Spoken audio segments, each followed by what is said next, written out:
નમસ્કાર મિત્રો, મારી પીઆર ગુજરાતી ચેનલમાં તમારું સ્વાગત છે। દેશ અને દુનિયાની તમામ તાજા ખબરો સૌથી પહેલાં જાણવા માટે ચેનલને સબસ્ક્રાઇબ કરી દેજો।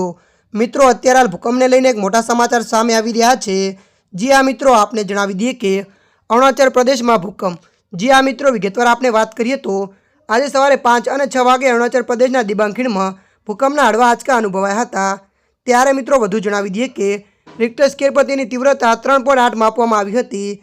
મળતી માહિતી અનુસાર આપને જણાવી દઈએ કે આ ઉપરાંત રાત્રે લગભગ 2 વાગે ઇન્ડોનેશિયાના ઉત્તર સુમોત્રામાં ભૂકંપના આંચકા અનુભવાયા હતા। મળતી માહિતી અનુસાર વધુ આપને એ પણ જણાવી દઈએ કે તીવ્રતા રિક્ટર સ્કેલ પર 4.6 માપવામાં આવી હતી। હજુ સુધી બંને જગ્યાએ કોઈ નુકસાનના સમાચાર નથી। ત્યારે મિત્રો અત્યારની આ મોટી ખબર મળી રહી છે। ત્યારે મિત્રો હાલ માટે આટલું, મળીશું નવી અપડેટ સાથે। જો તમને અમારો વિડીયો પસંદ આવે લાઇક, શેર અને સબસ્ક્રાઈબ કરી નાખજો। ધન્યવાદ।